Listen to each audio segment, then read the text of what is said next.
नमस्कार, मैं हूं आरजे पवन। लाउड स्पीकर 90 FM सेहत सही लाभ कई में आप सभी का स्वागत है। और आज इस समय है PSC चरगामा में और हमारे सामने हैं डॉक्टर BK सिंह जी। और आज हम इनसे पहले तो आप अपना इंट्रोडक्शन प्लीज। मैं डॉक्टर BK सिंह, चरगामा PSC में आर्मी स्टेट टीम का चिकित्सक हूँ जी। और आज हम आपसे जानना चाहेंगे कि एनीमिया के बारे में, एनीमिया क्या है, कैसे फैलता है और उसके लिए उपचार क्या किया जा सकता है। बहुत अच्छा टॉपिक आपने सुना। पहले तो आपको बहुत बहुत धन्यवाद कि आपने हमें उस पर समझा। एनीमिया जो ये पूर्व ईस्टर्न यूपी की सबसे कॉमन बीमारी है जी। पश्चिम में तो हम लोग बाहर भी रहे हैं, पश्चिम में ये कम, हमारे यहाँ खान पान की उतनी सुविधा नहीं होती है या लोग कर नहीं पाते हैं गरीबी की वजह से या कुछ अपने हो। एनीमिया की कमी से सबसे बड़ी प्रॉब्लम होती है जो RBC होता है वो कम हो जाता है, हीमोग्लोबिन की मात्रा बॉडी में कम हो जाती है। और RBC का काम रहता है लंग्स से ऑक्सीजन को लेकर पूरे बॉडी में ले जाना, तो उसमें सांस फूलने लगता है मरीज को, पैरों में सूजन हो जाता है। एनीमिया का यही मेन मुख्य लक्षण होता है, चक्कर आना, शरीर फूल जाना, बेहोश हो जाना, जब सीवियर एनीमिया होता है तब। तो एनीमिया की रोकथाम के लिए हमारी भारत सरकार आयरन फॉलिक एसिड सप्ताह चलाती है। किशोरियों के लिए जननी किशोरी योजना एक चलती है, उसमें हम 18 साल की हर बच्ची को वीकली आयरन फॉलिक एसिड देते हैं। और लेडीज में चूंकि मेंसेस की प्रॉब्लम होती है जी, वो तो कॉमन है, उनके लिए आयरन मस्ट है। जो भी बच्चियां 12-13 साल की वही बच्चियों को बताया है, तो उनके लिए आयरन के लिए हम लोग ये बताते हैं कि आप हरा साग दे देना। जैसे गाँव में भाई नहीं संभव है आपको फूड सप्लीमेंट, चुकंदर होता है, काला गाजर होता है जी, बथुआ का साग होता है, ये हम लोग गाँव के लोगों को एडवाइस देते हैं जी। कुछ न मिले तो काला गुड़, चूंकि गाँव में चना और गुड़ से आसानी से इस बीमारी को हम रोक सकते हैं, क्योंकि अगर वो किशोरी भी आगे चल के माँ बनेगी, जब वो एनीमिक होगी तो उसका बच्चा भी एनीमिक होगा, उसको पोषण का शिकार होगा। तो इसलिए बच्चों को भी हम लोग 9 महीने से ऊपर के बच्चों को आयरन सिरप देते हैं जो कुपोषित बच्चे होते हैं।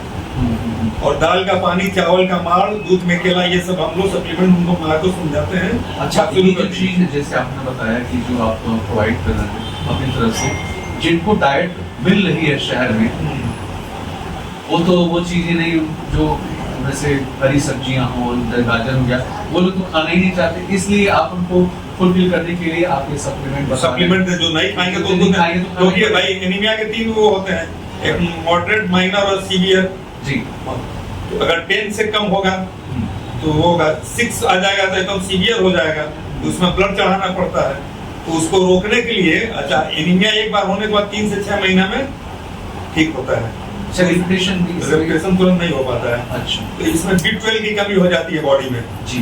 तो B12 के लिए फिर हमको बॉडी में B12 कमी हो जाती है, B12 से हीमोग्लोबिन बनता है। जो बॉडी में B12 बन जाएगा तो फिर उसके लिए हमको फिर सीवियर को या तो ब्लड चढ़ाएंगे या जो पेपर इंजेक्शन देना पड़ता है। तो हम कोशिश करते हैं कि 10 से 12 के बीच में आपको मेडिसिन से और डाइट से हम कंट्रोल कर दें। डाइट में वही पहले लोहे की कढ़ाई में हमारे खाना बना करता था यार, लेकिन अब बंद हो गया। उसका आयरन का सबसे बड़ा स्रोत होता था लोहे की कढ़ाई। साग लोग खाना पसंद नहीं करते हैं, बथुआ का साग होता है, चौलाई का साग होता है, चुकंदर होता है जी। तो मान लीजिए ये तो सब लोग कर सकते हैं। आयरन, अनार और सेव तो हम सबको नहीं दे सकते हैं, क्योंकि अनार में आयरन का स्रोत होता है, लेकिन ये महंगे वो है। लेकिन हमारे यहाँ तो जो PSC पर गरीब मरीज ही आते हैं, तो उनके लिए फिर हम आयरन और फॉलिक एसिड का बिक्री होते हैं। हमारी एनम और आसान हर सेंटर पर इनको दिया जाता है। तो आप क्या संदेश देना चाहते हैं जो भी हमारे दर्शक देख रहे हैं कि ये चीजें, हमें दर्शकों से अनुरोध है कि अपना हीमोग्लोबिन का लेवल कम से कम 12 से 14 के बीच में रखें, क्योंकि आयरन की कमी से सबसे बड़ी जो प्रॉब्लम होती है, सांस की प्रॉब्लम हो जाती है। जब बॉडी में पूरा ऑक्सीजन जाएगा ना, 10 से कम हो जाएगा, तो आपको सांस लेने में दिक्कत होगा, लंग्स से पूरे बॉडी में ऑक्सीजन जा नहीं पाएगी, पैरों में सूजन हो जाएगा, मूर्छा हो जाएगा, किसी काम में आपका मन नहीं लगेगा।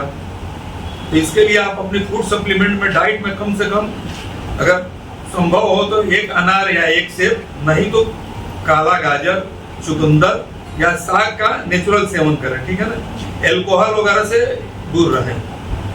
खट्टे चीजों से आयरन की डिफरेंसी बढ़ती है। तेल मसाला थोड़ा कम कर दें, डाइट में कंट्रोल करें, जो भी नेचुरल डाइट है, गुड़ का जरूर सेवन करें, चीनी की जगह गुड़ का सेवन करें। तो बहुत बहुत धन्यवाद आपका कि आपने हमारे जो SSL के प्रोग्राम है सेहत सही लाभ पे में इतनी महत्वपूर्ण जानकारी हमारे दर्शकों को दी, इसके लिए बहुत बहुत धन्यवाद आपको भी और आपकी पूरी टीम को बहुत बहुत धन्यवाद।